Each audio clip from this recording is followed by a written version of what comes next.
พี่เจนปิดค่ะ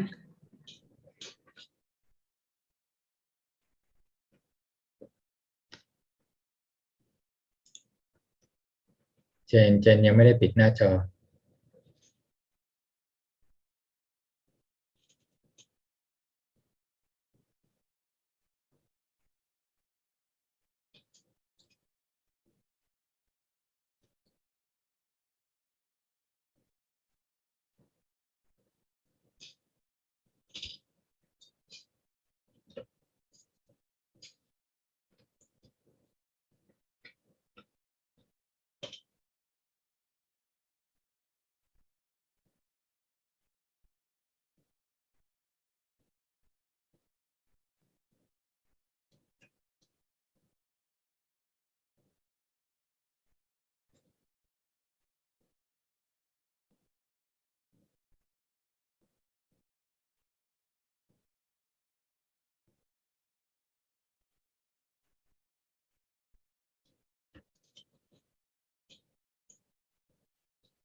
อาจารย์สวัสดีครับครับผม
Greetings, everybody. Welcome to another Dhamma meeting where we will discuss the Buddhist practices of charity, morality, and meditation. Everyone is welcome to join. We will start with our first participant, which is Felicia Chan. Felicia. Good Ajaan. I don't have question for tonight. My meditation progress is good. I can directly enter into body loose condition with mindfulness and peace every time when I meditate. Thank you. Okay. Can you remain calm all the time whenever you come involved with anything? Yeah. Thank you. Okay. Mechi Willie from Indonesia. Or shall I call you what? Basika? Pikuri. It's up to you, Ajaan. Good evening, and today I don't have any questions. Thank you. Okay. Sajalka, Maryland, Silver Spring, USA. Thank you, Ajaan, for your teaching.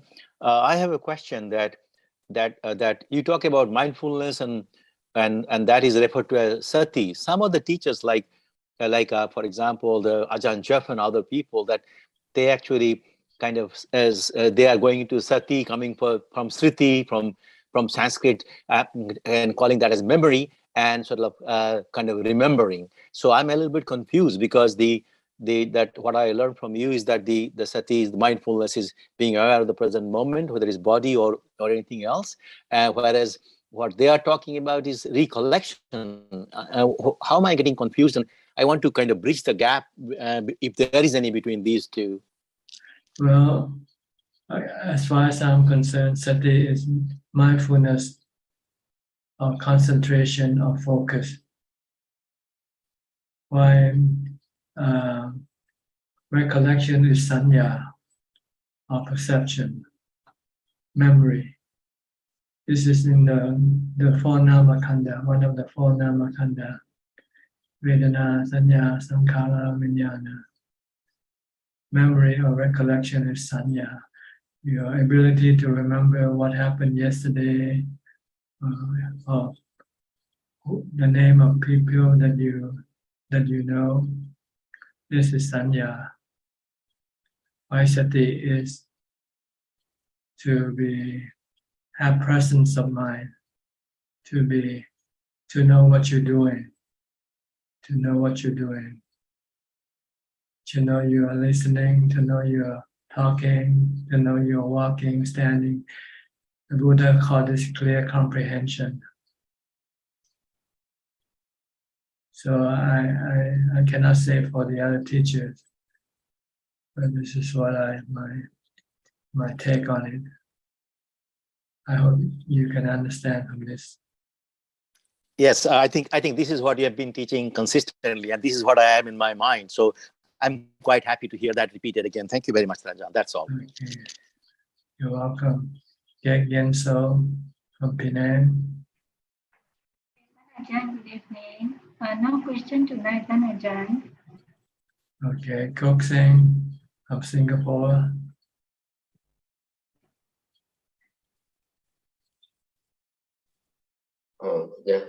Good evening, Ajaan. This evening I have two questions. The first question, Ajaan, you have always encouraged us to take 2 meals per day. So, and you have also mentioned about taking 2 meals is like once it's like a car, once we have filled up the car with petrol or gasoline. Once it is full, it can don't need to fill up anymore. So I was thinking that I was trying to practice having 2 meals a day. So what I did was for lunch I tried to eat as much as I can, so that in the evening I would not feel hungry and I would not need to eat dinner. So just want to ask Ajaan whether this thinking is it correct or not? Because lunchtime I try to eat more than my usual amount, so that by evening time I will not be hungry and I do not need to take dinner. So is this thinking to fill up as much as I can during lunch, is this thinking correct? I don't think so. The goal is to eat less, because if you eat the same amount like you used to with 3 meals, but you put it into 2 meals, you are loading the body with a lot of food, and this can cause it to become sleepy or drowsy. So you want to forgo 1 meal and reduce it. Moderation in eating. Don't be afraid of hunger. It's not gonna kill you. You should be afraid of being full, because it's gonna kill your meditation. So the purpose is not to eat as much as you can. The purpose is to reduce the amount of food you take from 3 times to 2 times. Reduce about 1/3 of your meal, your food intake, and eventually reduce it to just 1/3 of your regular intake. People normally take 3 meals a day. Monks only take 1 meal. But you eat until your body feel full and doesn't want to eat anymore. But you don't want to push it any further than that to protect you from getting hungry in the evening. Because regardless, you're gonna get hungry in the evening, and not because of your body, but because of your mind. Your mind used to eat, so when the time comes for you to eat, you start to crave for food, and this is causing the hunger, not the body lacking food that causing the hunger. And you can deal with this hunger, craving by the mind, by meditation. See? So when you meditate and you calm down the mind, you calm down your cravings, then the feeling of hunger will disappear. Okay. So I should not try to eat more than my usual intake of lunch. Just eat until you feel full, okay? Feel full, and you don't want to eat the extra food from the evening meal. You know. Just eat until you feel normally full and you don't want to eat anymore. Okay? Don't force feed your body with more food than what it can take. Okay. And don't be afraid of hunger, because hunger is a blessing in disguise. Because when you feel hungry, then you have to meditate. You use hunger to spur your meditation practice, to push your meditation practice. Because normally when you're full, you're lazy, you don't want to meditate. So the purpose is to give you some hunger. And then this hunger will then be dealt with by your meditation practice, your mindfulness practice. It's not the body that hunger, it's the mind that hunger for food. The body can go without food for 5 days, 10 days, if it has to. It won't die. The Buddha went without food for 40 days. So for a lot of us, we have plenty of food storage in our body already for many days. But we cannot go without water. Water is something we have to constantly take. But food we can go without for a few days without hurting the body. So you should be thankful for hunger, because hunger will then force you to meditate. Then when you meditate, then when your mind calms down, then your hunger will disappear. Then you say, oh, this is the reason why people fast, reason why people eat food, less food, because it pushes them to meditate, forces them to meditate. See, when you're comfortable, you're feeling full, you feel lazy. There's no need for you to do anything. When you feel hungry, then you say, oh, this is dukkha. And you have to do this with this dukkha with mindfulness, by meditation. Stop your mind from thinking about food. That's the problem. Thinking about food causes the hunger to arise. And you can use either mindfulness or wisdom. If you know how to use wisdom, you have to think of food as being undesirable. Think of it when it's in your stomach, in your mouth, when you excrete it from your body. These are all food that you don't look at. You only, when you think of food, you think of food in a plate, right? Yes. So next time when you think of food, think of the food you discharge from your body, for instance. Then this will stop your hunger right away. Better than eat. Because when you eat, you have to keep eating all the time. But once you can stop hunger by wisdom, then you no longer need to eat. Okay, I'll try it out. You will not be afflicted by hunger anymore once you know how to use wisdom to deal with your hunger. Okay, mindfulness and wisdom. Yes. Okay, good enough. Second question, is this all? Yeah, second question. Ajaan, can you kindly explain how do we maintain mindfulness from the time when we wake up in the morning until we go to bed at night? how to maintain mindfulness mindfulness. Yes, you have always from the time you get up to the time you go to yes, sleep. correct. Right. The easiest way is to keep reciting the mantra Bhutto, Bhutto, Bhutto. Mentoring. Okay. So Just when keep- we go about our routine, like for example, eating, washing, taking a shower, but you don't have to think, you keep reciting the mantra, because if you don't, then your mind wants to think about other things. okay, like for example, let's say brushing my teeth, I usually start from the left side of my the upper jaw. So I start with my left hand, and then I'll count 1, 2, 3, 4, 5. Then after that, go to the next side, and then so on. Then after that, I change to right hand. Then 1, 2, 3, 4, 5. 1, 2, 3, 4, 5. So I have this routine when I'm brushing my teeth. So when I have this routine, do I need to say Buddha? No, if you're not thinking about other things, you can either use Bhutto or you can use your focus on your body movement, your body activity, action. So long as you can prevent your mind from thinking about other things. So But normally people do multitasking, brushing their teeth and thinking about what to eat or where to go, what to do. Okay.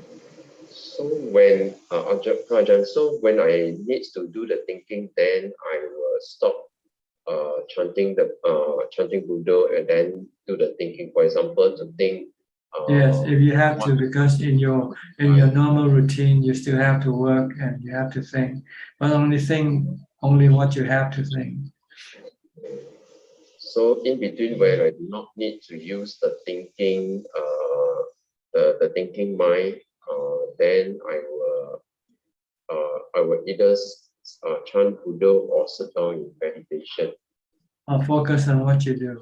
If you're not doing anything, if you just happen to be sitting down, not doing anything, then watch your breathing or use Bhutto. Okay. The goal is to stop thinking aimlessly, daydreaming. Aimlessly, daydreaming. Okay. Okay. Okay, thank you, Raja. Next, Eugene from Taiwan. Good evening, Pa Ajaan. Today I have several questions. The first one is when I practice metta, karuna, ubeka, mudita, first I should practice ubeka and then I practice metta, or practice metta then practice the karuna. Have step by step. No.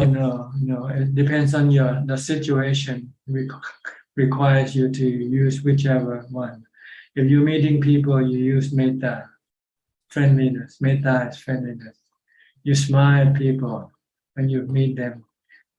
Say how are you? How are you? And this is metta. Or if somebody did something wrong to you, you forgive them. You don't get angry at them. This is metta. Or if you want to make people happy, you act as a Santa Claus.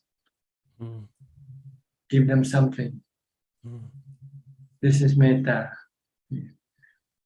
But if the situation requires that you use karuna, which is compassion, is when somebody needs help, then you use compassion. If they need your help, they have a flat tire, and they say, "Oh, can you help me change my flat tire?" And you say, "Okay, no problem. We can do that for you. You have no tools. We have tools in our car. We'll help you doing that." This is compassion. Mudita is when somebody get a raise or get promoted, and you congratulate them, be happy with them. Ubeka is when there's nothing you can do for them, you use ubeka. If they get sick and you cannot help, you cannot make them get well, then you just have to use ubeka. You don't get sad with them. Because it's beyond your ability. Mm, I think of Upekha is most difficult, right? If you practice meditation, it will not be difficult. Oh. If you don't meditate, then you don't have the real ubekha, so you find it difficult. Mm, But if you meditate, you get to the fourth jhana, and your mind will have ubekha automatically. mm. Yes, because if I saw someone in suffering, but I cannot help them, and in that moment will have strong feeling about sad and Sadness. unhappy Yeah. sadness. And But you have, or you can use wisdom. You can only do so many things. Anything beyond your ability, then you just have to leave it alone. You're not Superman. That's how you say, I'm not a Superman. I cannot do everything for everybody. When I was a senior high school student, I go to a Chinese lineage Buddhist temple for several months, and a lady, he do everything service, for example, cooking, washing the toilet, and everything. Also go to hall to listen the sutra and the Dhamma talking. And after that, he always doing the walking meditation or sitting meditation. Is a good practitioner. But after that, several years, I back to the temple to see Dhamma friends. But the lady get the problem, the mental disease very strong. So maybe become a big problem for everyone in temple. So they stopped her get into the main hall to listen to Dhamma talking, because sometimes she will murmuring to affect other people listen to Dharma teaching. But her husband also don't like her anymore, because they think too strong practice Dharma then become mental illness. So at that time, I feel very sad because nobody can help her. So I say, for me, practice Ubekha is most difficult for practice. If you don't have any practice before, everything is difficult. But if you keep doing it, then it will become easier as you go along. With Ubekha, you need to meditate to get the real Ubekha. So how about a lady let it go, or? Yes, the Buddha say when you cannot help anybody, then you use the law of karma. Say, this is the law of karma taking effect on the person. I see. I believe that. Yeah, okay. And once the law of karma does thing, nobody can stop it. It's true. Many years ago, have a very big earthquake, and some people died. The 2 months have Dhamma talking. The first one said, "Is the karma we should understand and calm down." And many people feel angry because they said the people is suffering. Then you say is all your karma, then they cannot accept. The second month, Dhamma talking said, all the people died in the earthquake, they are bodhisattva because they teach us to understand the world is dukkha. Yes. So which one is better to talk to other people when they are in suffering? You are bodhisattva because you let other people understand the world, the loka is dukkha. Well, you have to first make sure they want to hear it from you, first of all. If they don't want to hear from you, then you don't say anything. How can I understand? I cannot reading other people's heart. Yeah, when you start talking and then they start arguing with you and they don't want to listen to you anymore. I see. Mm, Simple. When you say something and they argue and then say, okay, then it's not the right time to talk. mm. Okay. Thank you very much. I will try my best to continue practice Ubekha and You chanting. just recently have an earthquake, right? Just there. Yes, this week, 2 days ago, Taiwan have a Did strong. you feel the effect of the earthquake? Yes, I forget put on chanting.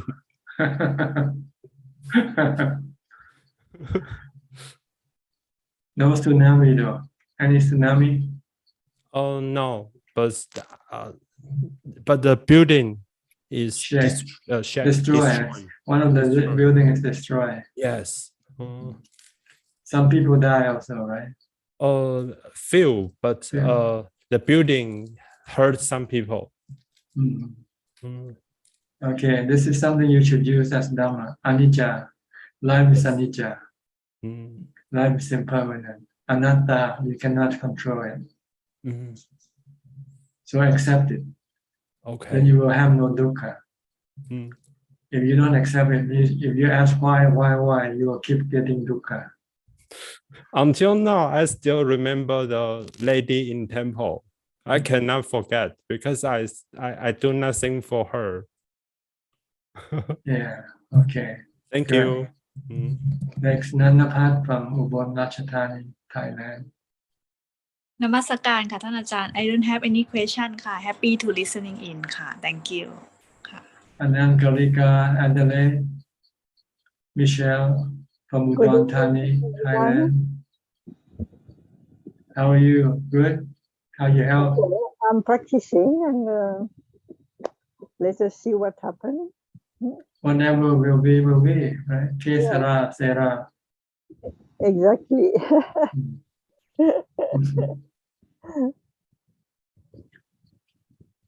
Life is like that. Life is with the work of nature. It's like a storm. It's like the snow. You don't know when it's going to happen, right? I have trained myself and I'm quite used now to jump into the unknown. Mm-hmm. It's known, it's just that we don't want to accept it. So it becomes the unknown. We know what's going to happen. We're going to get sick. We're going to die. There's no one. We don't know always when. When, where, or when. But it doesn't matter, right? Where or when doesn't make much difference. Where you die or when you die doesn't make much difference. But the point is who dies. That's the point that you should search for. And you'll find that you don't die with your body. Your body is not you. That's enlightenment. Well, I'm persuaded since a long time that I'm not that body and that when the body die, I will not die. But I'm not awakened. The body is just a puppet. You're the puppet master. Absolutely. You're the puppeteer. Yeah, and you move the body around, tell the body what to do. So you're not the body, you're just the one who tells the body what to do. You are invisible. Nothing can hurt you. Even a nuclear bomb cannot hurt you. The only thing that can hurt you is your desire, your defilement, your delusion, your avijja. So you need wisdom. Once you have wisdom, then nothing can hurt you anymore. Because you'll find out that you are invincible. You cannot be touched by anybody or anything. The only thing that touches you is your own delusion, your own defilement. Once you get rid of this delusion and defilement, then nothing can touch you, nothing can hurt you. Right? So practice mindfulness, samadhi and panya, then you'll get wisdom. Okay? Any question? No question, Ajaan. Thank you. Okay, good. Next, Charles from Bangkok. You've been away for a while. Been on a holiday? Vacation? Oh, Ajaan. Up. Well, both working, traveling. I went to retreat several times, actually. Okay, good. Yeah. Just returned on Sunday. Ajaan, I have a few questions about practice of recollection. So the commentary recommend 6 or 10, 10 actually, recollection. How can we do that actually? So we sit properly, like meditation posture, and calm down the mind, and then doing that for how long? Actually, what's the best way to practice recollection? But you don't need to meditate when you recollect. You can do it in any posture. Okay. Anywhere, anytime. Recollecting means to remind you of the truth. Like, having been born, I'm subjected to aging, sickness, and death, and separation. Typically, the first 6 recollection is the triple gem, the Buddha, Sangha, and the Dharma, and then the morality, generosity, or something like that. Just example of recollection of the Buddha. They talk about the light quality. So we just calm down, close our eyes, just try no, to... I don't think you need to recollect these things. Once you No? start practicing, you can forget about these things. Oh, okay. You should recollect on vipassana now. See, those recollection are for beginners, for kindergarten. Oh. And those who don't know who the Buddha, the Dhamma, the Sangha is. Oh. Once you know, once you're in the advanced stage of vipassana, you don't recollect the Buddha, Dhamma, Sangha, your sila or anything like that. Oh, okay. You recollect on the three characteristics of existence. Yeah. Anicca, dukkha, anatta. That's why my question is the recollection of the Dharma, right? Can we choose the subject we feel that we want to know more, or we want to remind ourselves, and we want to understand deeply, like the Four Noble Truths, or some like the Paticca Samuppada, or something particularly important, right? So, I think you should recollect on the 10 fetters. That's the best thing. That's the target. Yeah, that's the target. Don't be distracted by all the other information. Okay, good. I think reading, studying, listen to Dharma should be sufficient. No need to practice recollection. Okay, very good. Thank you, Ajaan. And then another question is about, I want to ask about, okay, the Buddha statue. Usually, I see the Buddha statue when for example, we move in a new home, right? They try to put it the face facing the east. But my question is there any particular requirement when it must be east or north, or up to us, or up to our convenience? According to the Buddha statue has no place in Buddhism. Okay. See, he said that's not me. Okay. If you want to see me, see the Dhamma, study the Dhamma. Yes, I am the Dhamma. Yeah, that's my The understanding. Dhamma is me. The tradition. Yeah, this is delusional. See, so I'm trying to correct this delusion. So you can forget about the statue. If you want to use the statue, use Buddha instead. Just keep reciting Buddha. It's better. You can do it anywhere. You don't have to worry about the direction where you place it. Okay. Yes, good answer. I think, yes. That's what the statue is there for, to remind you to recite Buddha. That's the purpose. I think for the beginner, at least they see the teacher, right? This is the Dharma, actually. It's this teacher teach us, right? So we just show our respect to the teacher. That's it. But I think without it, we still, still remember what he teach, right? I understand. Okay, one more question about the practice. So when we practice vipassana, when we observe our body, we sometimes feel this body vibration. So my question is, sometimes the vibration is like related to the rhythm of the heartbeat, So I want to ask about what is the relationship between the vibration and the the rhythm of heartbeat? Is there any relationship, any how they work together? And You have to go ask the doctor. okay. It has nothing to do with Vipassana practice.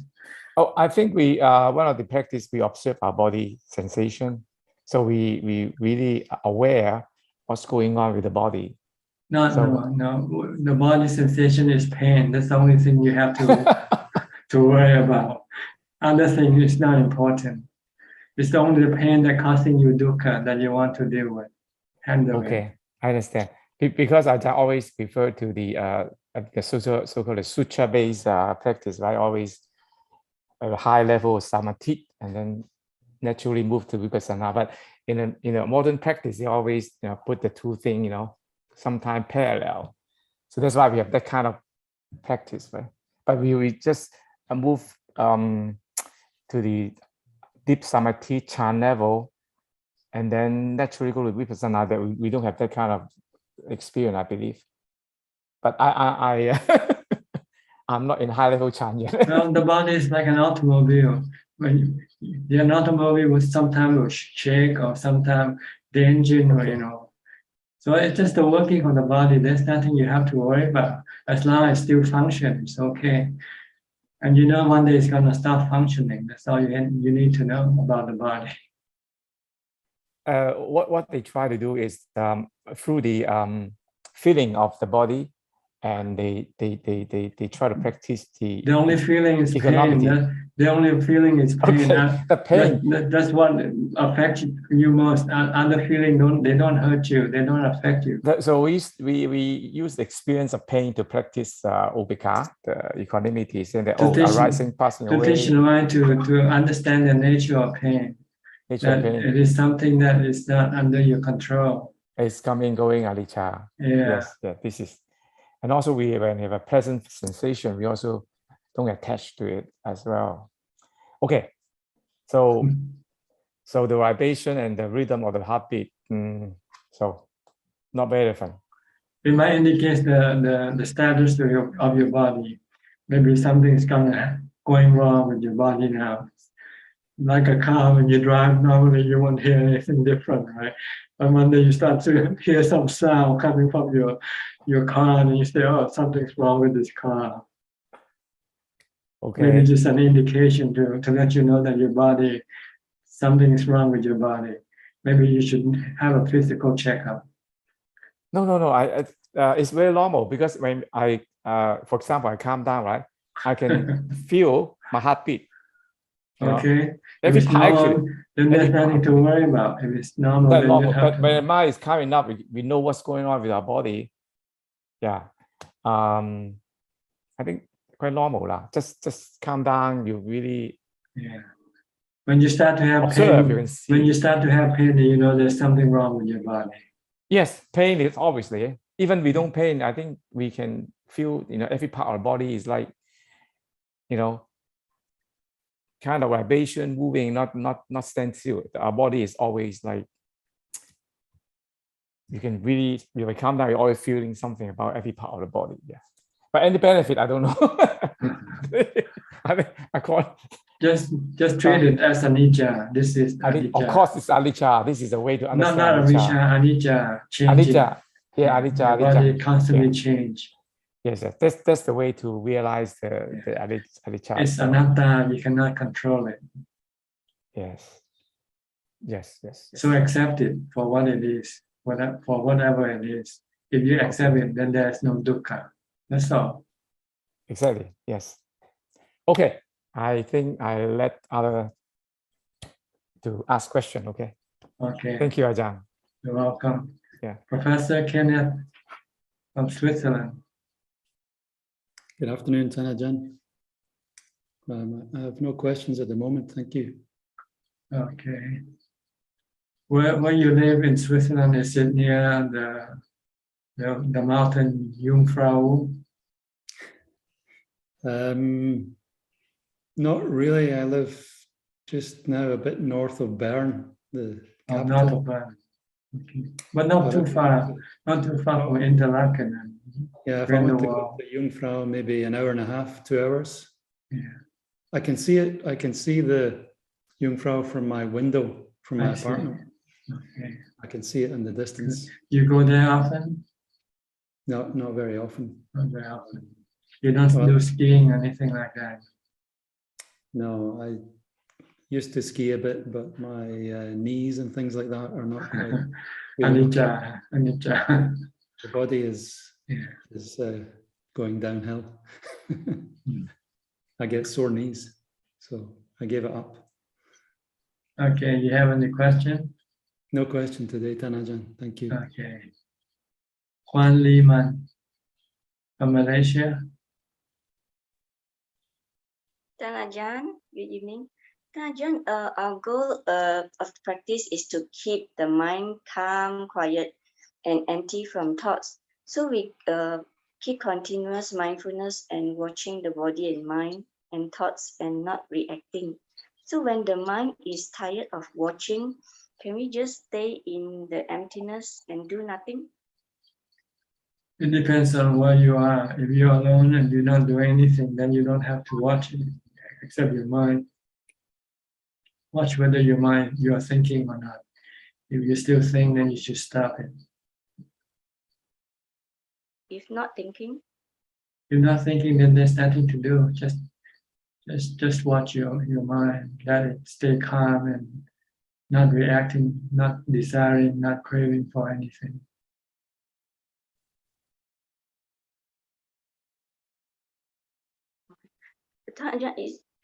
Is there any other ways to rest the mind?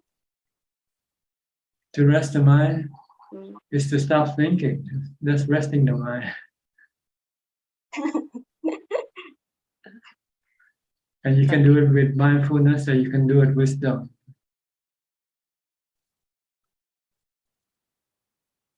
Mindfulness, when you start to think, you use Bhutto to stop it. Or you use wisdom, you talk to your mind, ask, what do you want? And you want something, then you use wisdom to tell, whatever you want is all gonna be dukkha. Because everything you want is anicca, dukkha, anatta. Once you see that it's anicca, dukkha, anatta, then you don't want anything. So you stop thinking, stop desiring for anything. So at that time, we can just pause and stay in the. Just stay mindful, just stay watchful, that's all. Just stay knowing, just merely knowing. If you hear something, if you're not thinking about the sound you hear, then okay. Don't make any critical remark, mental remarks when you hear something or see something.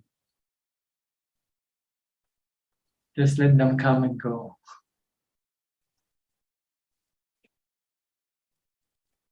Okay?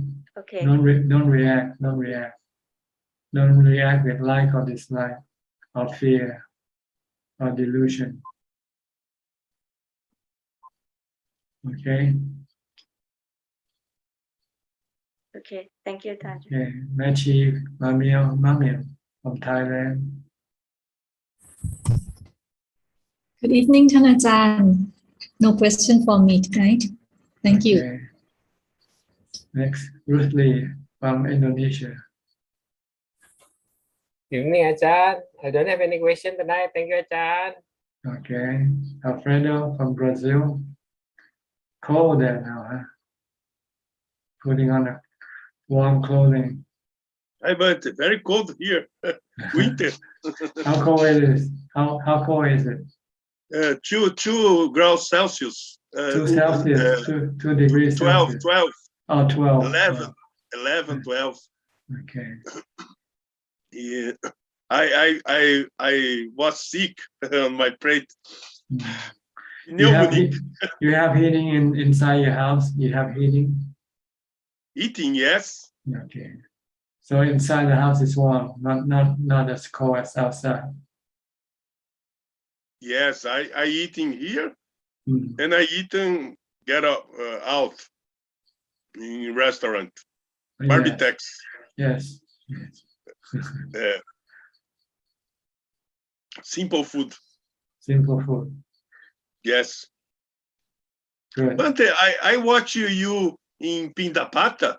Yes. Is many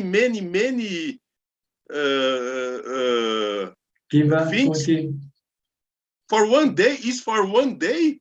Yes. All the is much meal. Much of what? Much meal. Much food. A lot of food. Much food for Yes, one day. Yeah, because we have some 500 people giving food on Sunday. Yes. People want to make merit. People want to make good karma for the future life. So this is like putting money in the bank for them. Yes, very beautiful. Yes, but we monks don't keep the food that we don't eat. We give to other people, give to poor people. There are many poor people waiting in line to get the food left over from the monk. Yes, you distribute for other peoples. Yes. Yes. Because there's quite a lot of people unemployed. During COVID, there's no work for them, so they have to rely on charity. Yes, some merits. Yes. Okay. But okay. you have enough food. You don't have to go begging for food like me, huh? I would, but in Brazil it's very difficult. my neighborhood is very silent. It's very okay to me. Yes. Okay. But I'm fasted. Oh yeah. I'm not involved a lot with my neighborhood. Yeah, better that way. Better stay alone. Yes.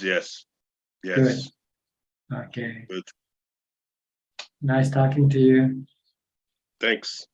Okay. I'll go to your neighbor now, Ricardo. He's from Uruguay. He's next door, isn't he? Uruguay. Yes. Thank you, Bante. Nice to see Alfredo.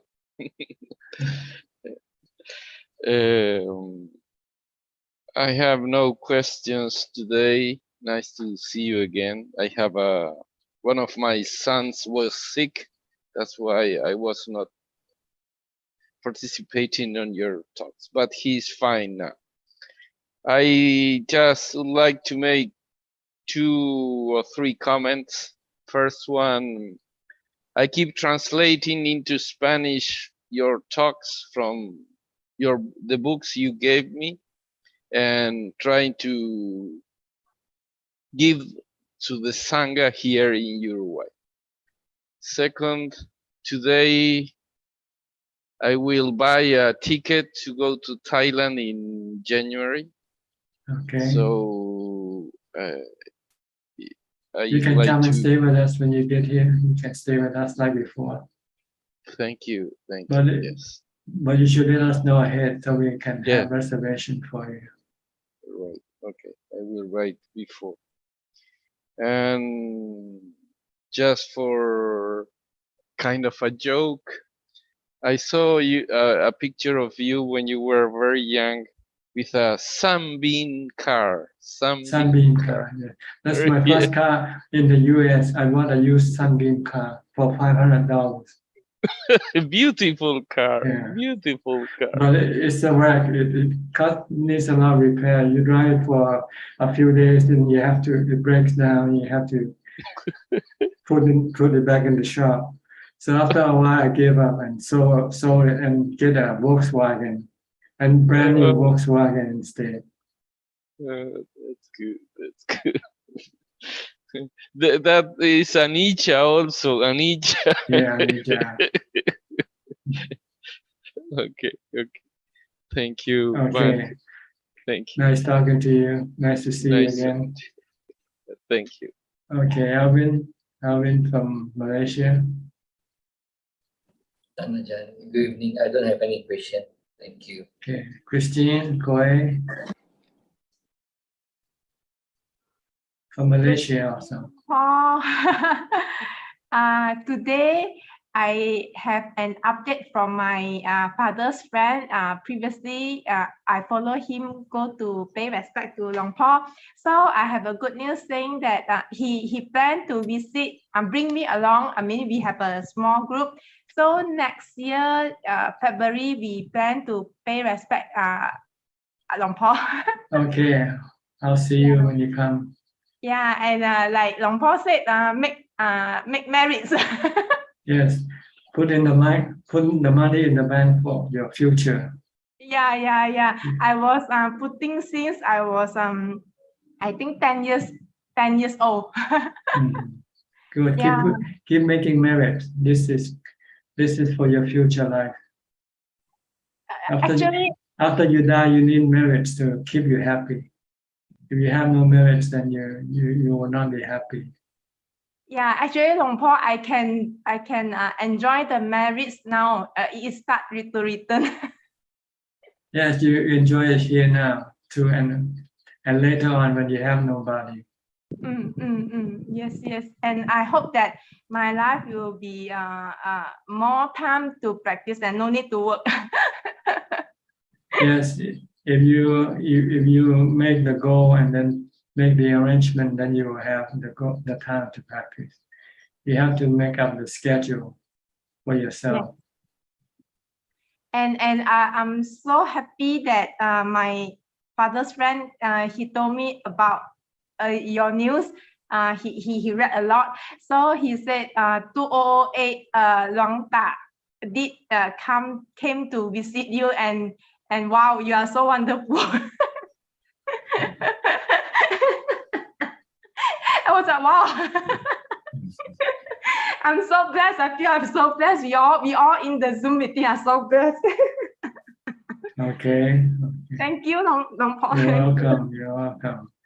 Next, Sri and Jack from Vancouver, Canada.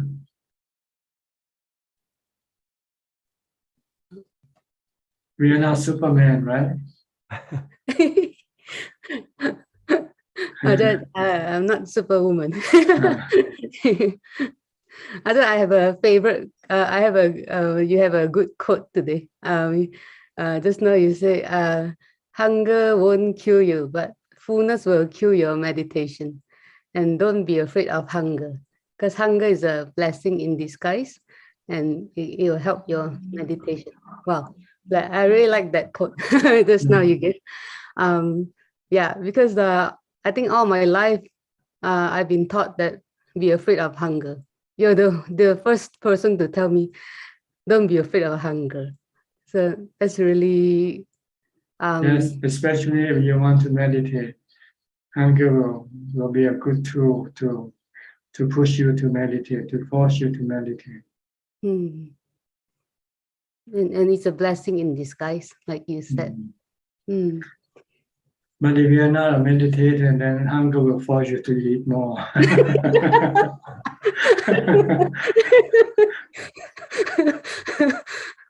But yeah, Ajaan always give me another perspective and another like you always say things that opposite from other, like not all the time, but a lot of times, like it's it's very sharp and it's like true Dharma. It's like I don't know how to explain it, but it's against the stream. I'll say like the Dharma and defilement is like on the flip side of each other. I think. Like a record, record. You have the flip side and the front side. Dharma and defilement seems to be on the opposite side of each other. Record is like, you mean like the record player? Yeah, the record, the long play, before we have no CDs. Yeah. And you have two sides to play with. They call the flip side. Oh. So life is like that. Life, there's a flip side to everything. One side is good, the other side is bad. But very little. I hear very little that it's the other side. Now everybody's saying this side, like I said, like everybody is afraid of hunger, but you're the only one that that say don't be afraid of hunger. It's a that's because blessing. I use fasting to help me advance in my practice.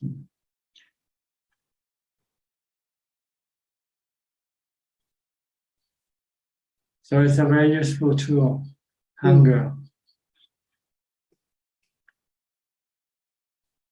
Food is no good. Food makes you lazy. When you eat, when you have a full stomach, you want to go to sleep. You don't want to meditate. You don't want to do walking meditation. You keep just, keep becoming drowsy. Keep yawning.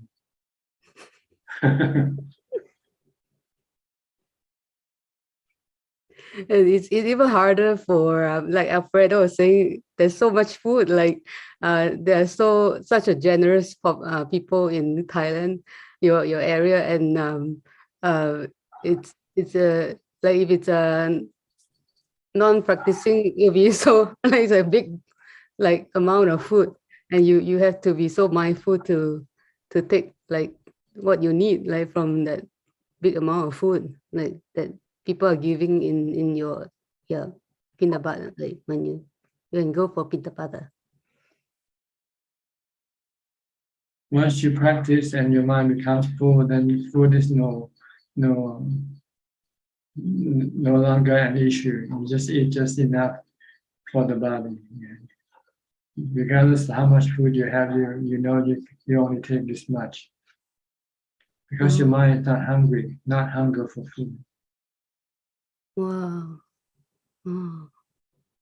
Because your mind is full. Oh. When your mind is calm, when your mind has samadhi, have equanimity, then your mind is full.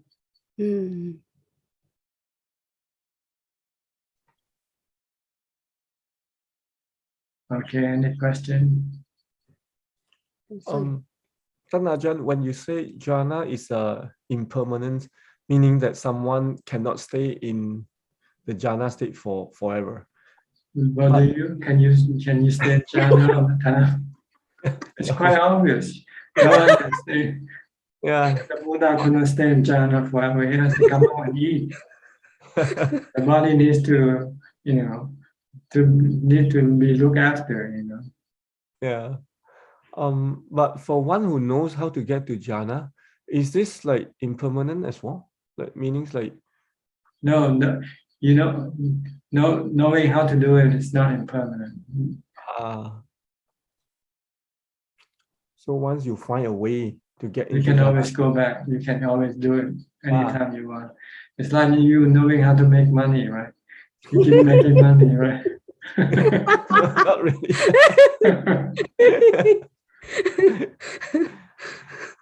Okay, so once one know the way, then yeah, that's why there's a Chinese proverb that says, "Don't give people fish, teach them how to fish."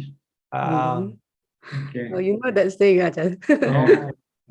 Yeah. Because if you give them fish, once they finish eating the fish, they come back for more fish. Right? But if you teach them how to catch fish, then they don't have to come back because they will know how to catch fish. When they run out of fish, they could go do more fishing themselves. Oh, I see. Yeah, that is the same. One who know how to make money, then he will always know how to make money. That's right. That's why we go to school, right? Learn how to make money. Okay. And another question, Ajahn. Like for those who fast, and if he or she has a medical condition, like after fasting or has low blood sugar, like normally what do people do? It's not suitable for that person. He has to use some other method. Maybe doing a lot of walking instead to prevent sleepiness. Walking for many hours, walking meditation for many hours. Or go to stay in the cemetery where you can become fearful, then you won't be sleepy. So you have to find different methods to deal with your sleepiness, your laziness. Oh. So this is not the one way that everybody can have to use. It's just one of the choice you can make. Depends on your preference, depends on your condition, your physical condition. Some people take the practice of not sleeping, not lying down, just use remaining in the three postures only, walking, standing, and sitting, not lying down, to prevent from sleeping too much. Oh. They call it Suchart, I think.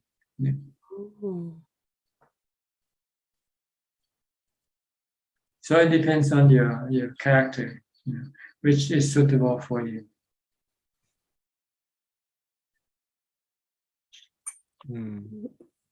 How long people practice that one? The Nesachik? It depends on them. It's like fasting. You don't do it all the time. You feel that maybe during this time you're a bit lazy, so you say, "Oh, well, I'll do Nesachik for 2 days or 3 days." Once you overcome your laziness, then you can stop. So this is just a tool to push your practice going. That's all.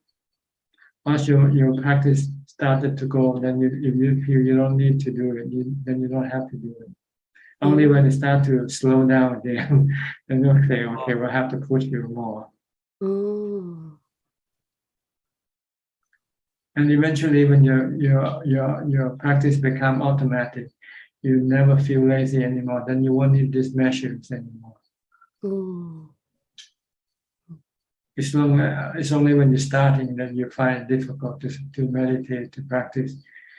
Then you have to find something to force it to meditate, force you to meditate.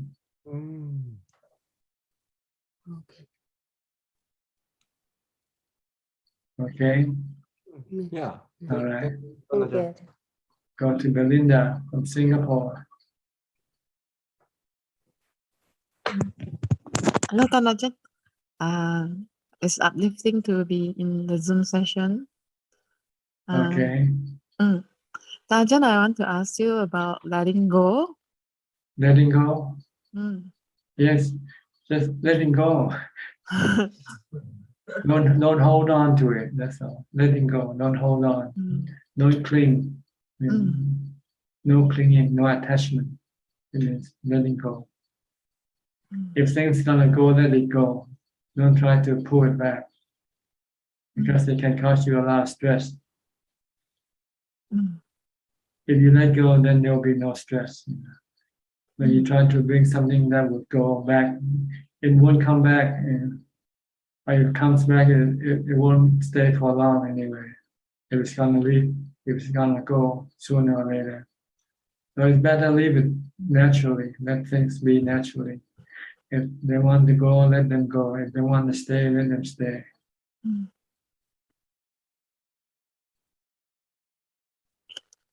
If they want to come, let them come.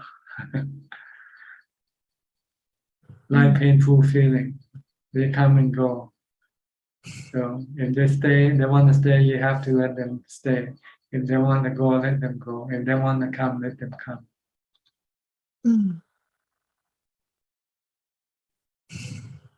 Then you will have no dukkha. Dukkha arises because you don't want them to come when they come. You don't want to. You don't want them to stay when they stay. You want them to go and they don't go, then you get dukkha.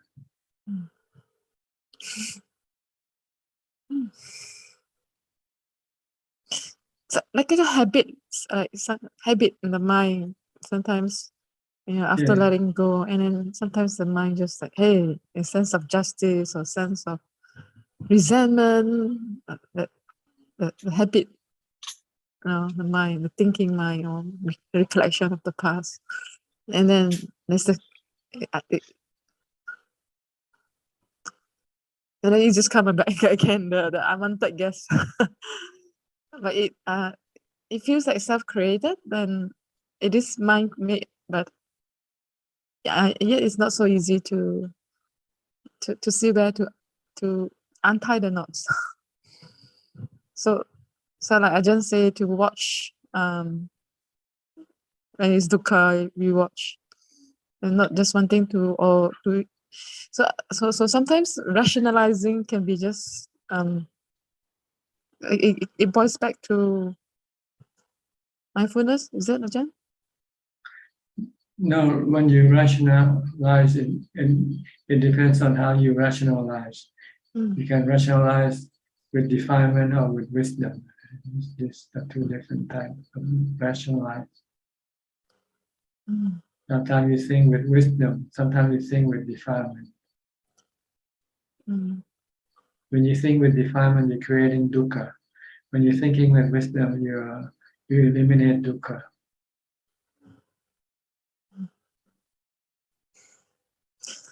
Sometimes when we think ignorantly, when we think that we rationalize correctly, but it's actually another shield of ignorance.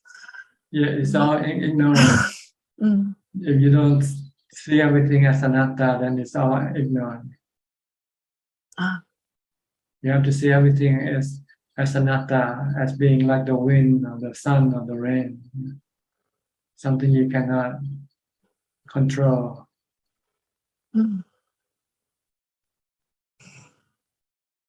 So when we see that, you let go. You we leave them raise the alone. awareness. We raise our awareness, knowing that there's not much you can do anything about. Then you will have no stress, no dukkha, no anxiety, no worry. It's like accept, right, Ajaan? Accepting. Right, accept reality. Except you're having a buffet meal, not an a la carte meal. or Chinese food, they come and give you 10-course meal. You don't order, right? You just give you up.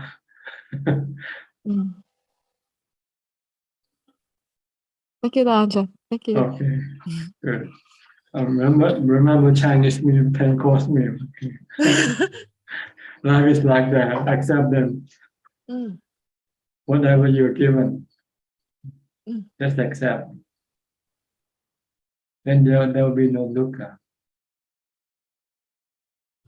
Okay, next, Gary from Singapore. So, Gary. Good evening, Ajaan. Thank you for the Dhamma teaching. No questions from me tonight. Okay, Philip from Malaysia, and Adeline. Good evening, Ajaan. I have several questions tonight, and I hope these questions come out correctly. This is with regards to last week's discussion, I think raised by Michelle Adeline, with regards to memories where some enlightened monks can't remember names, but they still, as you mentioned, still know the 3 marks of existence. My question is that the memories are not part of the 5 khandhas, correct? And it is sanya. Sanya. And our memories are also, I mean, it's like a construct. They are also susceptible to what they call birth, death, and dissolution. No, see, the 4 namakanda is not destroyed after death. It still remain with the mind. It goes with the mind to the next birth. So memories are part of the sanya. Yeah, that's where recollection of past life comes from. Okay. You use sanya to recollect past lives. Okay. So the sanya is a recollection of recollection. So the next question is that the understanding of the 3 marks of existence, right, can only exist in the present moment, right? Because you are aware of, or what is it? What's the word I'm trying to find out? You are very conscious of the present moment, right? It's based on reality. The three characteristics of existence is based on reality, not on memory. So Yes. you don't forget. Yes. So it only can happen in the present moment, not in the past nor in the future. Everything doesn't happen in the past or the future. Everything happens now, here and now. Okay. So therefore, the next question is because of our delusion of holding on to memories that we think that there is a self, right? Because I am this person. You are the summation of all your memories, and you are a summation of where you are.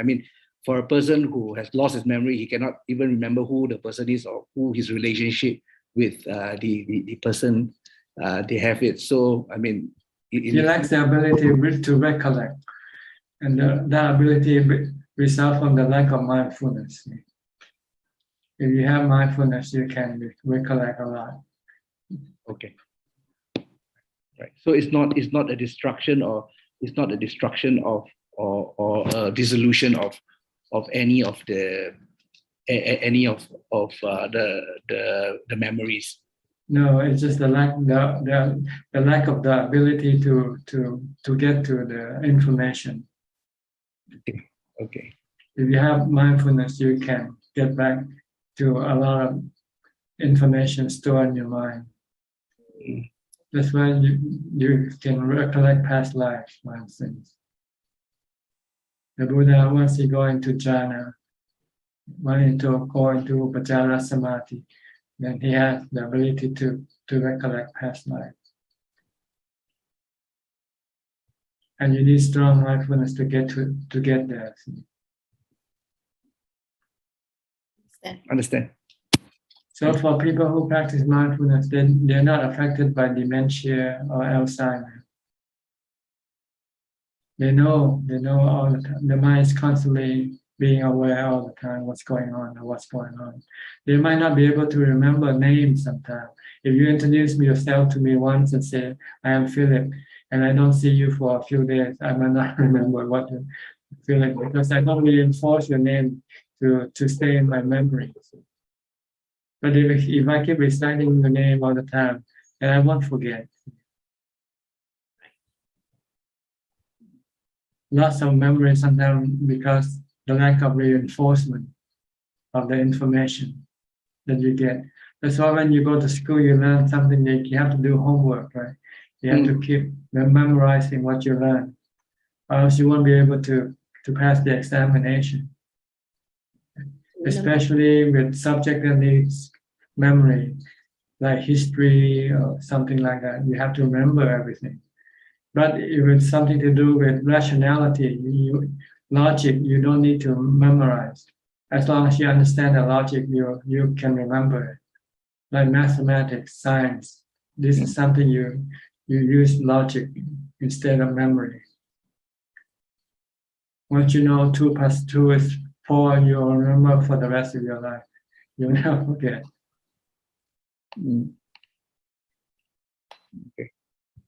Okay. Understand. Okay, so once you understand the 3 characteristics of existence, you'll never forget. It's understanding. It's not memory. This is understanding or wisdom or panya, called panya, not sanya. Yes, sanya is knowing, right? It's knowing. Understanding. Understand. Right view. Samadhi. Okay. With samadhi, you don't forget, like the Four Noble Truths. You never forget the Four Noble Truths. But for you might still forget because it's not panya for you yet. It's still sanya for you. You can, and if you don't think about it, after a while you might forget one are the Four Noble Truths. But if you practice and you see the Four Noble Truths alive in your mind, then you'll never forget that.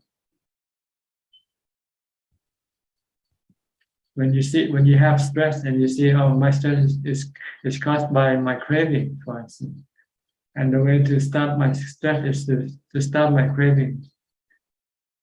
If you can stop your craving, then your stress will disappear. Then this will be understanding. You don't have to remember. You don't have to memorize. It's like when you touch something hot, for instance. you won't touch it again, right? Yes, that's right. Yes. When you touch fire once and you see fire and say, oh, this is nice, put your hand in the fire and say, oh no, this is very hot. Yeah. Next time you won't go and touch that fire again forever. You'll never forget because it's real. It's not memorized. It's like someone said, don't go touch that fire. You can forget, because you haven't yet know whether how bad that fire is until you actually touch it and say, oh, now I know why I shouldn't touch it.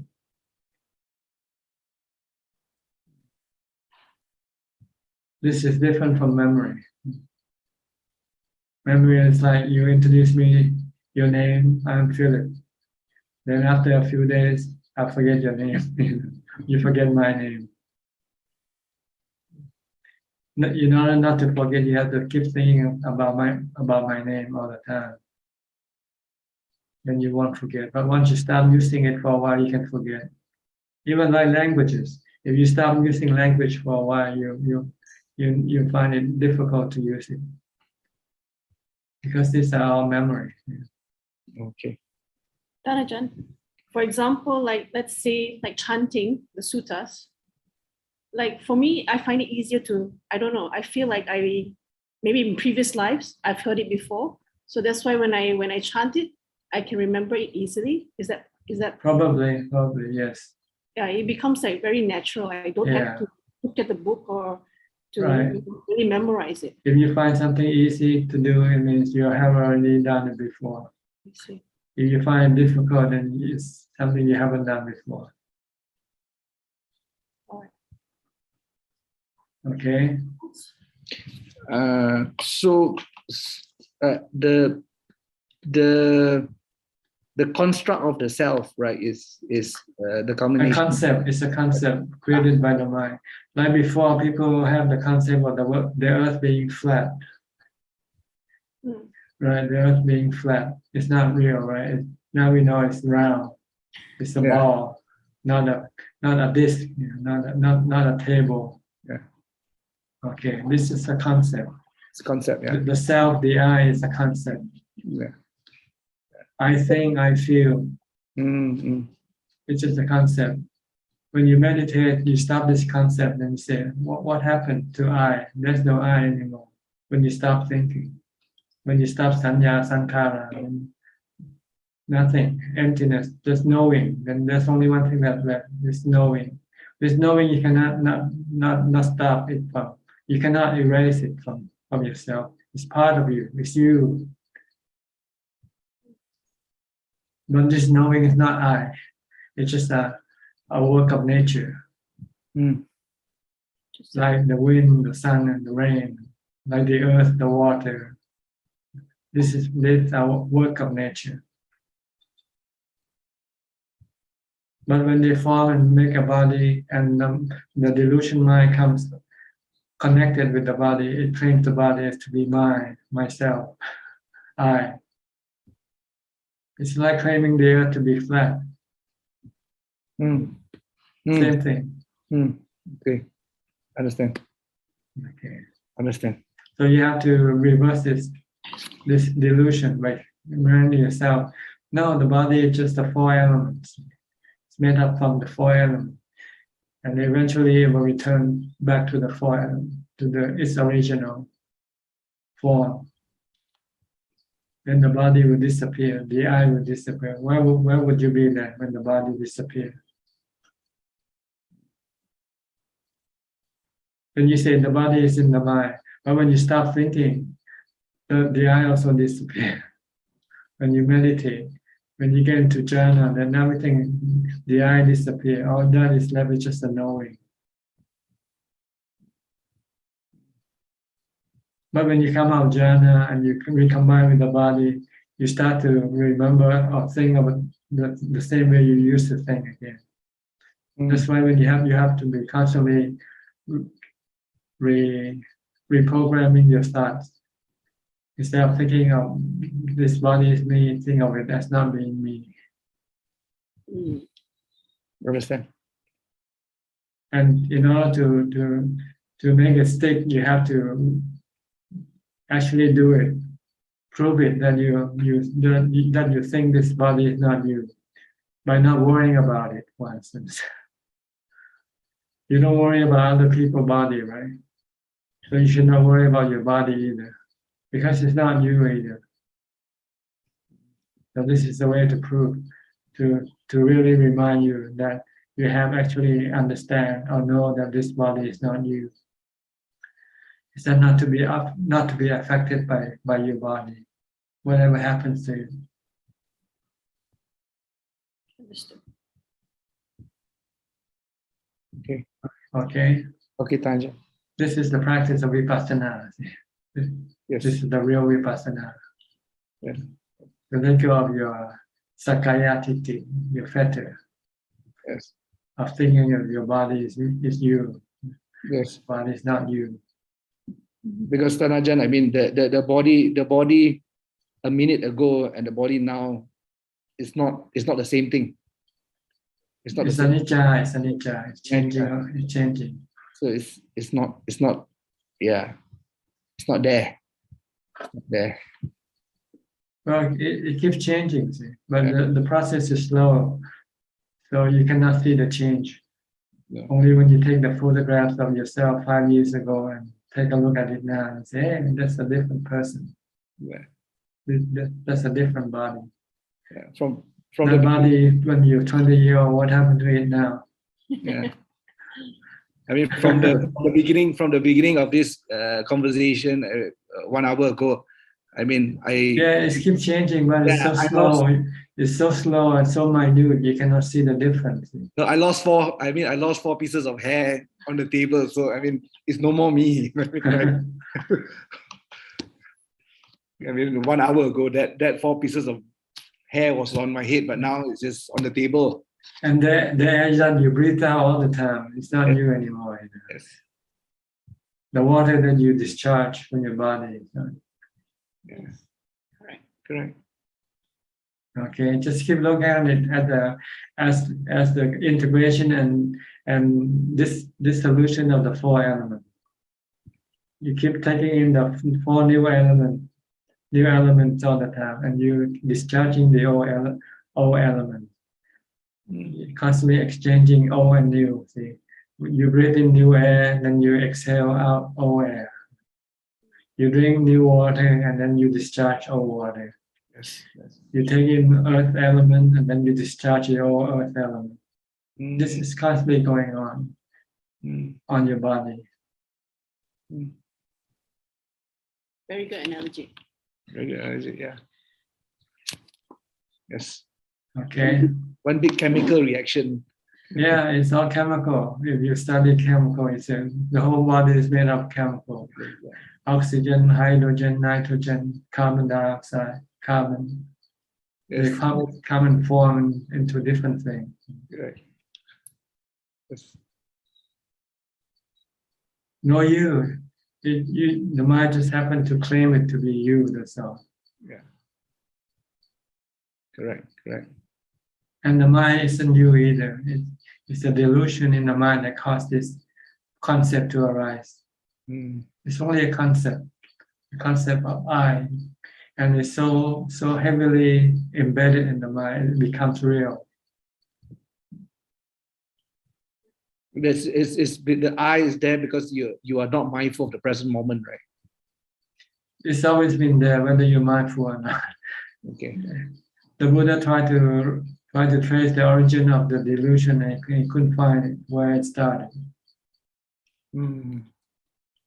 It's always been there. It's been part of the mind. That's why we need to practice to enlighten, to bring wisdom, to get rid of the delusion. See, if you think about something for a long time, you believe in it. Like if you keep playing the role of a king, for instance, after a while you believe you're really a king, right? When in fact you're not. Somebody just appoint you as king, and after you play for a while, you become automatically think you're a king. That's how the mind thinks of I. It's been programmed to think of itself as an I. So it eventually believes that it is an I itself. So it's very hard to shake out this feeling, this understanding. That's why you need to practice, to meditate. Then you can see the difference. Then when the mind stops, then everything, all the concepts stop. The conceptual world disappear. Then the reality world appears. And the reality world is emptiness and knowing.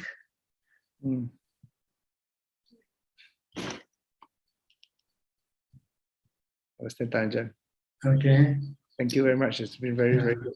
We'll go to something like Om and Aim. You haven't gone to bed yet. Hello, Ajaan. Hello. Hello. How are you? I'm very good. Good. You have to go to school tomorrow? Yes. Yes. You finish your homework? No. Yes. Yes, I don't have any homework. Okay, good. Be a good boy and girl. Study hard, okay? Okay. Okay. Do you have any question? No. Okay, just say hello, right? Yeah. Yes. Okay. I'll see you later. Bye. Okay. Bye.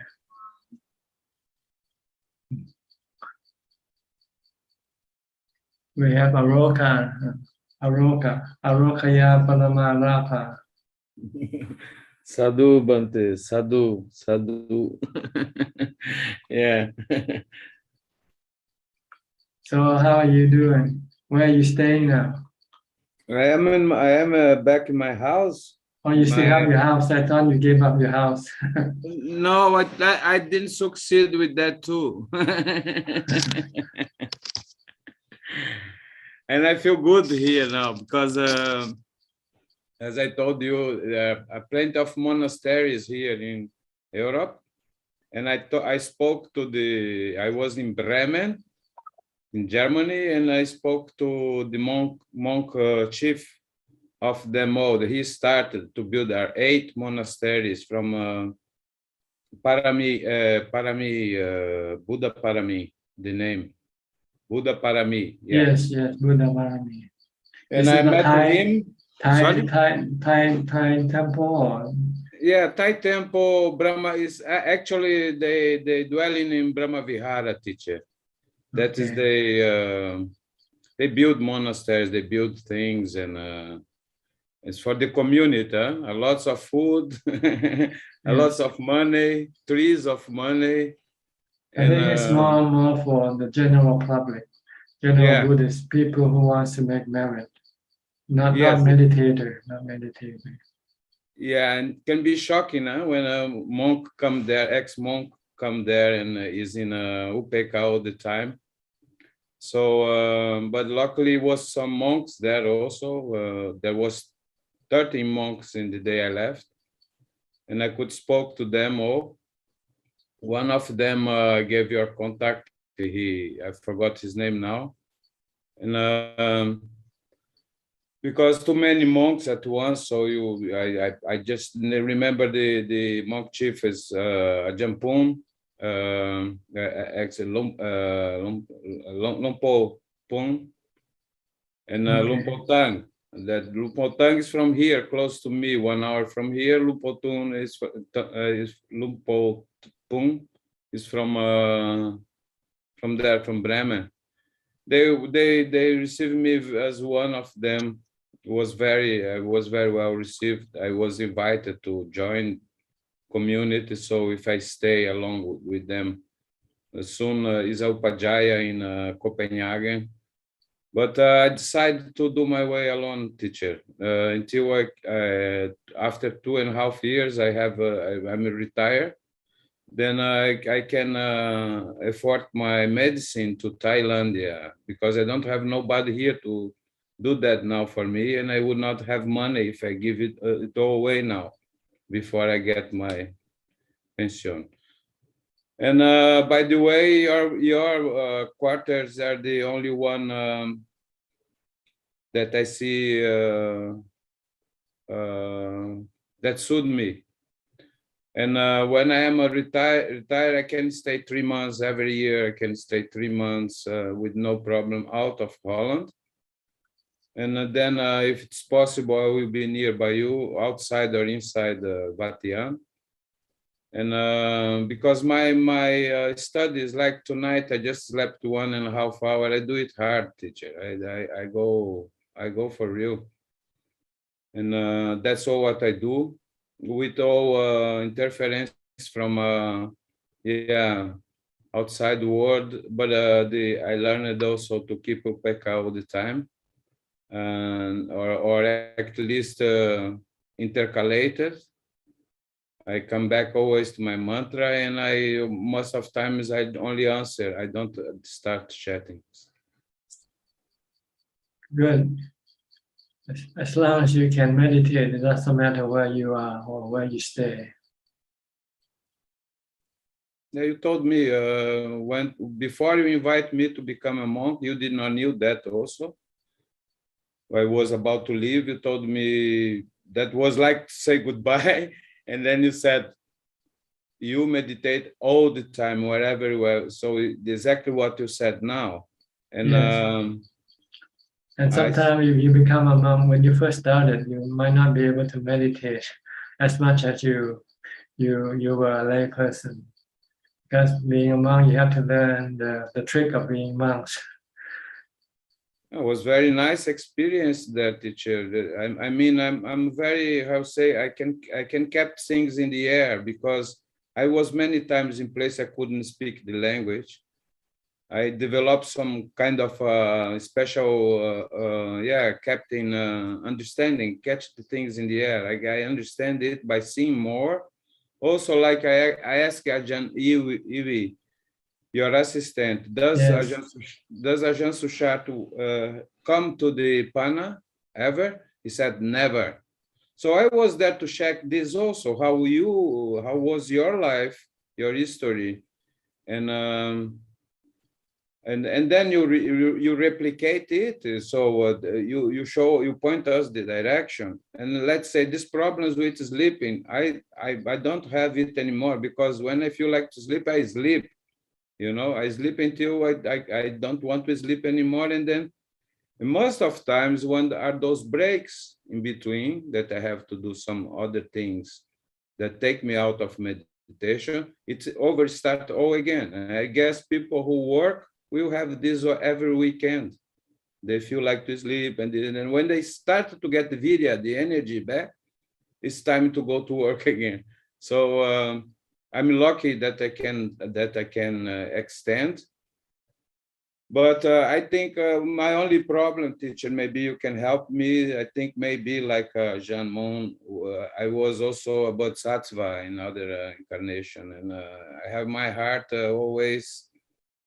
I just put somebody in monastery today, you know, but it cost me 3, 4, 5 days to busy with him. I just bring him to the bus and pay the bus, and he's in the monastery by his own choice. Okay. So, but you see, I end up I don't have many friends anymore, but I find difficult just to say, sorry, I can't, my bell don't work. You are my only friend in the Facebook. Now I open for everybody who want to see, because I forgot that it was closed. But now I post me as a monk. And the moment you invited me to be a monk, the exact moment was pictured by your cameraman that films every day there. And he showed me, look, I make these pictures of you speaking to Ajaan Suchart. I said, that's the exactly moment you invite me to become a monk. You make me an offer that I couldn't refuse. So I took it over. You told me don't let it go for no price, but was a medic. They could not afford my medicine there. And now they find out that my problem sorry that I say it all, because it was all in my head to tell you this week. So if you don't mind, I say the things online. all the things I say, because my sciatic, since I came there, I had inflammation in my sciatic, and now they find out that is under pressure, so I can correct it now by operation maybe. And so it was the right moment to leave there. They couldn't do that, and either they couldn't provide me internet to solve my problems, to finish, to give up my house and everything. In the end, they could find sometimes internet with a lots of stress for all the monks, because it's not allowed to have internet there. And then I find and then came Corona there.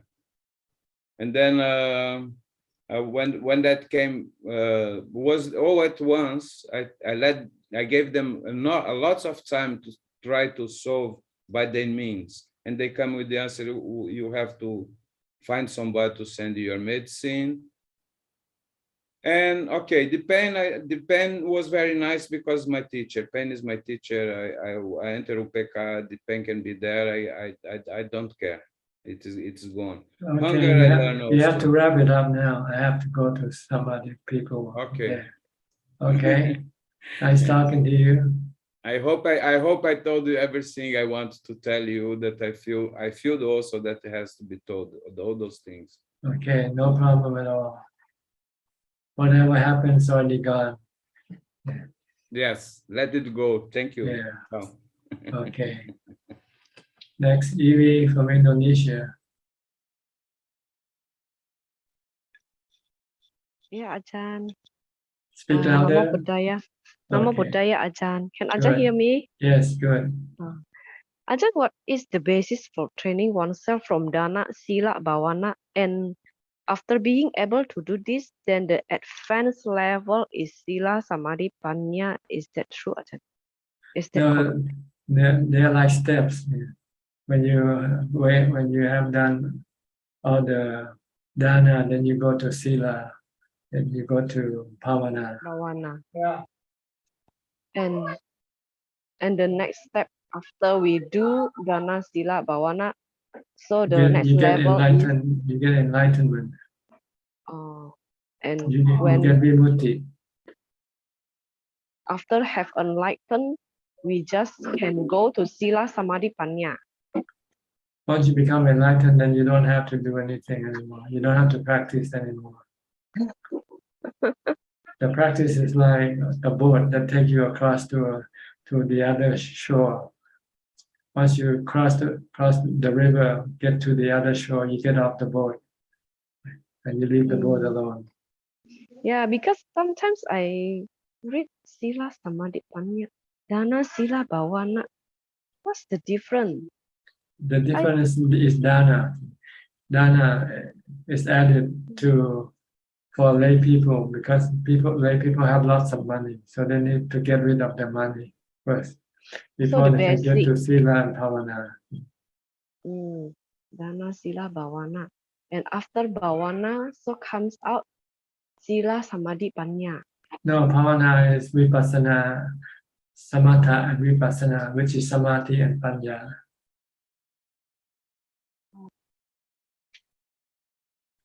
Okay, get it? Yeah. And Ajaan said just earlier about if we touch fire, we will know, oh, the fire is hot, so we don't want to touch them anymore. So what about people who often repeat action that tend to harm themselves, such as causing problem for themselves and not getting a solution and then becoming stressed? This is what happened a lot in life today. This is just like to touch the fire, right? So is this the stupidity? No, it's a lack of mindfulness. Lack of mindfulness. They know it's bad for them, but they cannot stop themselves from going back to doing the same mistake again. Like touch the fire, because right? Yeah, that's touch of fire. Like you get married and then you get divorced because it was so bitter living with that person. But once you then you get married again because you're so lonely and you need another person to keep you company. So you forget about the bitterness you get from your last marriage.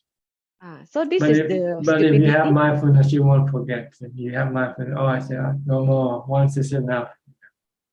Oh, this is not the stupidity, but the lack of mindfulness. Lack of mindfulness. The To remember, forgetfulness. yeah, to remember what happened before.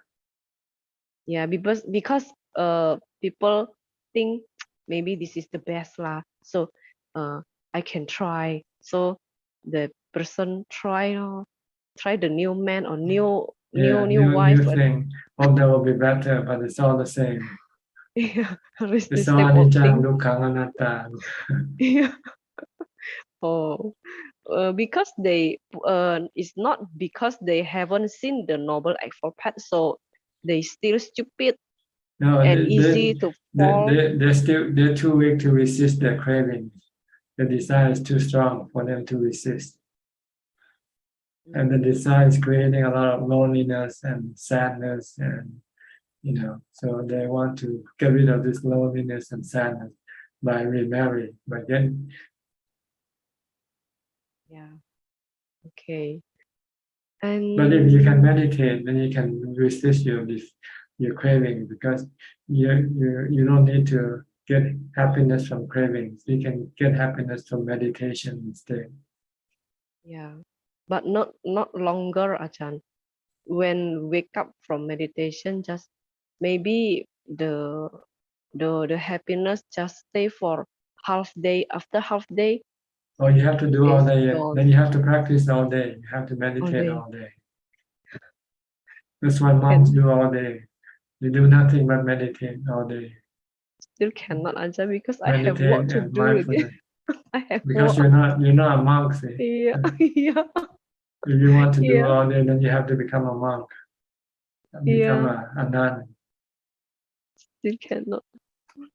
And I want to ask again, but does wanting to be a beautiful include being attached to the body? Ajahn once said that a Sotapana is not attached to the body anymore, but still has a sensual pleasure. Isn't that the same thing, Ajahn? Being connected to the body and having desire for the body is two different things.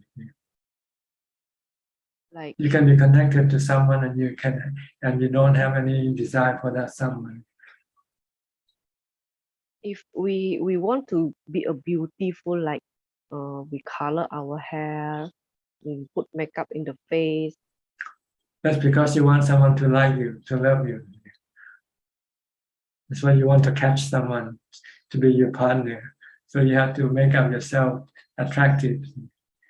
If you're not attractive, then you cannot get a husband, right? But once you get a husband, then you don't need to make yourself beautiful anymore. You become lazy. So the Sotapana still have makeup, Ajahn? Yes, because the Sotapanna still want a husband or a wife. See. But with the body, what they think about the body is They think that the body is impermanent. The body is not self. if people who can think like that must not be wanting to have this to make up again, Ajahn. Because they haven't yet studied the super nature of the body. They still look at the body just from the outside. So you have to go look inside the body to see that the body is not attractive. Oh, the Sotapana still reach the training of Asubha, Ajahn. Yes, the Sotapanna has to start training in a super. Then he'll become a Sakidagami and Anagami eventually. And Ajahn, this Friday is my birthday, so any advice for me, Ajahn? Oh, just give a lot of money away for your birthday. Then Give you'll be up happy. You'll be very happy. So You giving Santa Claus Dana. for one day. Your birthday is your Christmas day. You should be Santa Claus.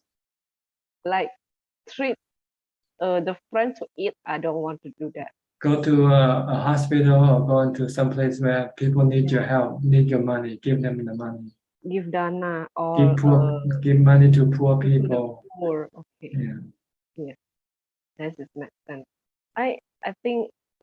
I guess Ajahn will say, but they means your death date is getting closer. Let's practice more.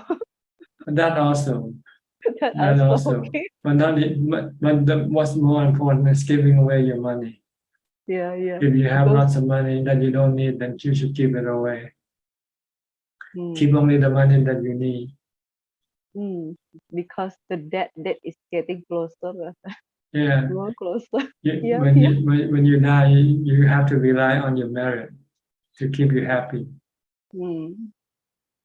Yeah. Now you can rely on your money to make you happy. But once you die, you cannot use money to make you happy. Yeah. So you have to rely on the merit that you make by giving away your money to make you happy. You can take merit with you, but you cannot take your money with you. Like I see the Queen Elizabeth, she is so rich, so famous, but after that, nothing. Yes, that's a good example for you to remember, for you to keep up. Yeah. Only keep what you need. What you don't need, give it away. Give it away. Then you won't have to worry about it, those things. Okay, we're running out of time, so I have to move on. Ajahn, thank you. All right. Next is Suchart from Pennsylvania, USA. Okay. Yeah. กับท่านพระอาจารย์ Yeah. Good evening. And it's I don't know. It's each person is have a minute or 1 minute for speak to. So, but not quite today. I think I just try to pick that up. How what I should. Bring up the question about that. It's something in my mind. It's quite a bit, and because my wife, family of my wife in Thailand, they passed away, and something cannot go, this and that. It's some things, and daughter come in and things like that. So it kind of too complicated, but only I can do it. It's just keeping it putto and meditate, the same as just teach about your body and your mind. It's you not own that. So I think I believe it too. So I believe it. Today I'm not quite happy yet. So thank you so much. Okay, good. Maybe I'll see you tomorrow night again. Okay, thank you. Okay, we have Sulan and A Comnet. Whoever wants to speak can turn on the video and microphone. Comnet from Japan. นมัสการพระอาจารย์ค่ะ Okay, you have anything to say? I have nothing to say today. Just come Just enjoy. Did you go on your vacation already? I came back and I went to the temple. It's the 17th of September. It was my birthday, so I went to meditate in the temple in Japan. I see. Good. I tried Nesa Chick for the second time. You don't sleep at all. No, it was my second time, and it's quite difficult because this time I was alone. Okay. And Thailand, I was with all the monk and all the nun, but this time I was alone. So But did you find it useful, beneficial? Yes, I did it. Okay. So happy because Ajaan said that if you can been through that one time, you can get I don't know how to say in English, like double like merit. Double merit, twice as much merit. Yes. Okay. Yes. Keep trying, keep doing it. Last time you suggest me to do it at home, but I have 3 kids, So I couldn't make it. So Okay, no problem. Do when you can. When you cannot do it, then you have to wait. Okay, Prashan, thank you very much. Okay. I think we'll go to Facebook now for more questions if there's any. There are 9 questions from Facebook and YouTube, Ajaan. And the first question from Jitta. Dear Ajaan, bowing to you regarding the Kauchi-on retreat, as the mountain environment is very much different. I know that you have been staying there for 36 years since 1986. Could you please give me some advice? And we can ignore those people who come for a few days of monastery tour for fun, or just try and see out of curiosity, then run away. So in your view, why some serious meditators or cultivators fail in Kauchi-on retreat, why they could not stay there and could not attain good meditation achievement there? Thank you. I don't know. I never asked them. They come and they go. So some stay, some don't. It just happened, I guess. And next question from the Multiversal Unity.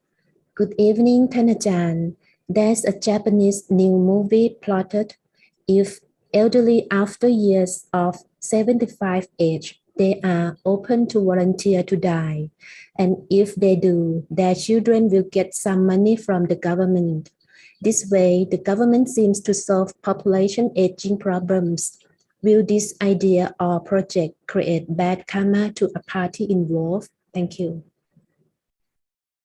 It is lack of compassion and loving kindness toward your fellow human being.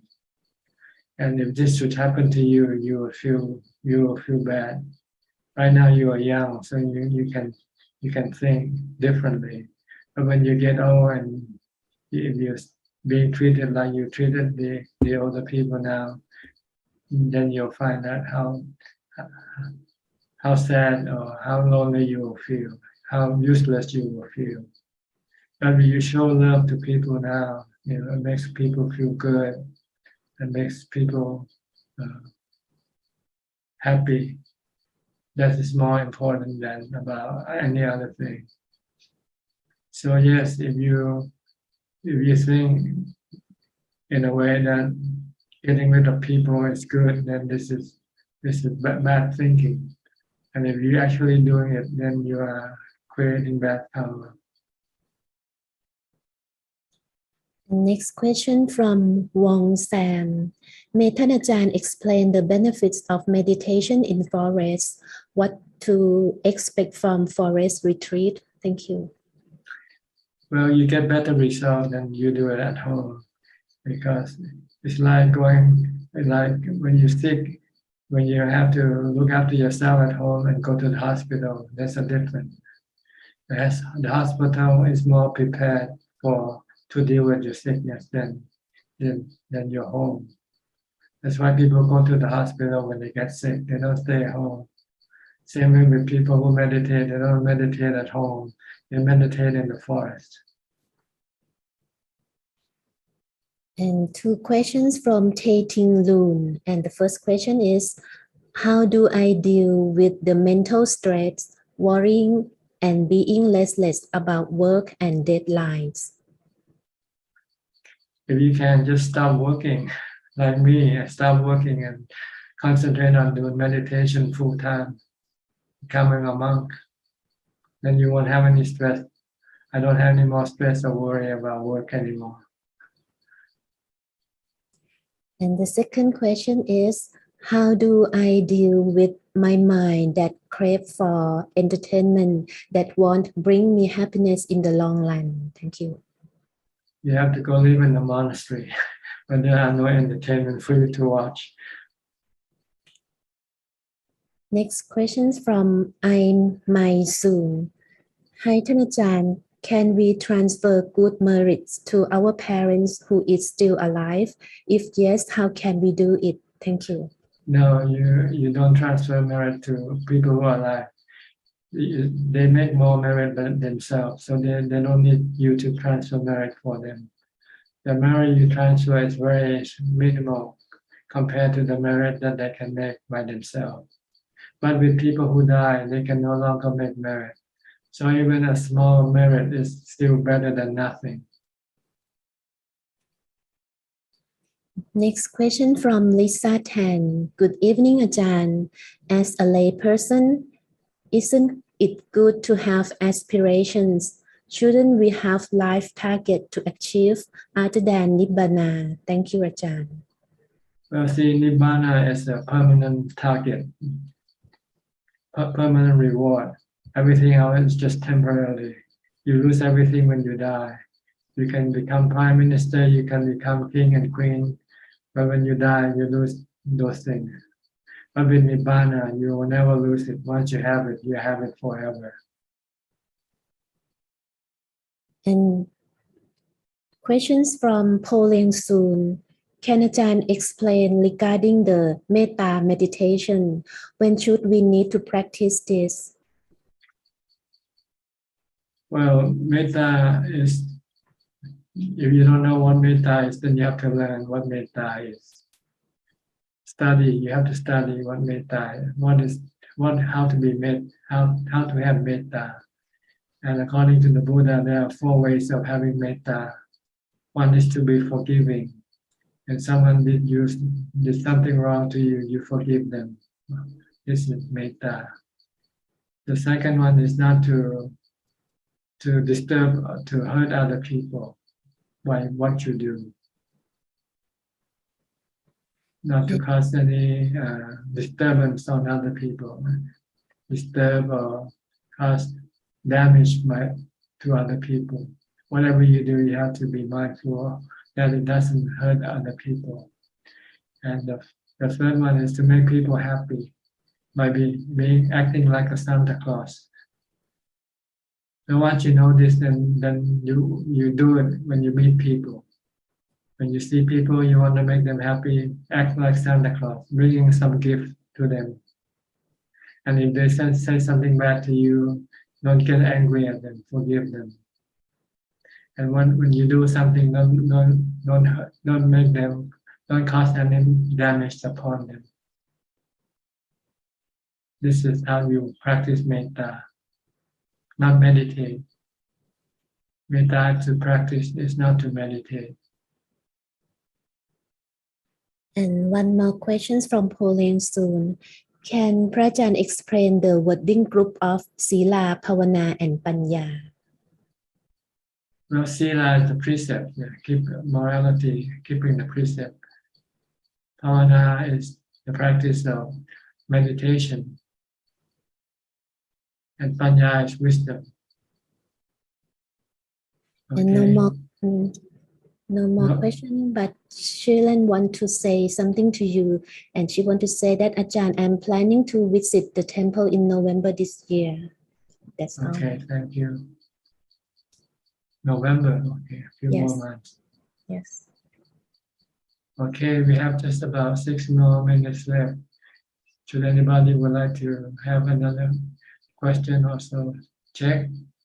Okay, check. Sorry, Ajahn, just now I missed the one. You said Buddha said 4 ways of practicing metta. You said forgiveness, and then don't harm other people. Be a Santa Claus. What's the number 4? I didn't catch that one. I didn't say it. This one is similar to the second one. This one is more specific. Don't hurt people's body or mind or their mind. Oh. Don't cause injury to the body or the mind. Oh. Like, hitting them with a the stick. With a stick or something like that. But how you hurt people's mind? By doing something that makes them angry at you, make them unhappy. Oh. By intentionally doing something to make them feel bad. Like bullying them, for instance. Oh.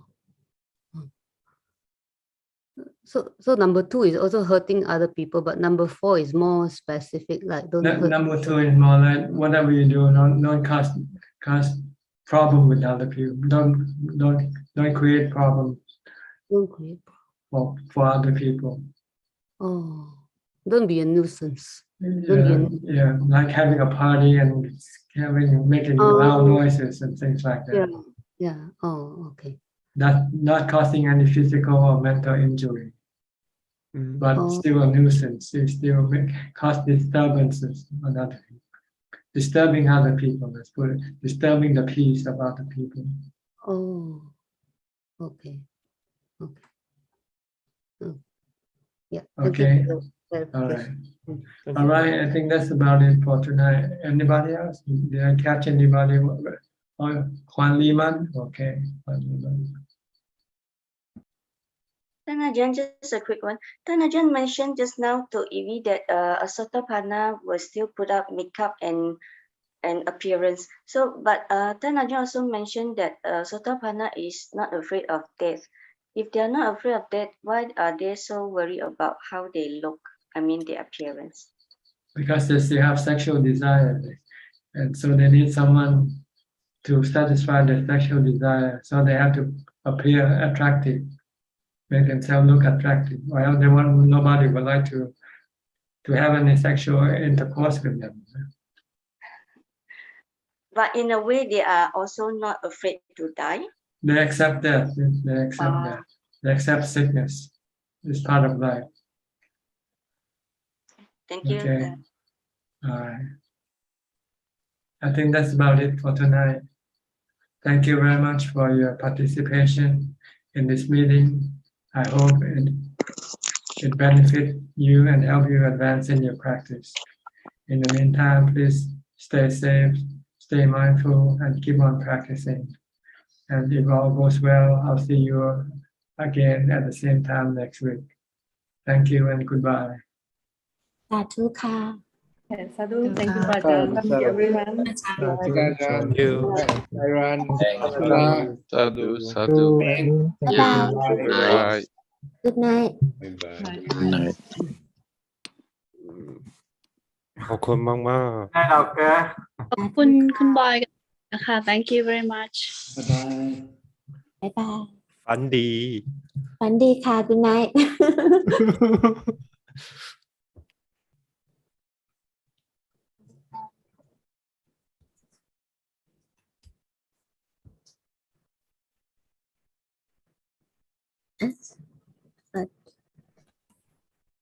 ยังมีอยู่แต่แบบตั้งชื่อมาแบบว่า HII อะไรอย่างเงี้ยลาเลยครับเราไม่แน่ใจว่ามัน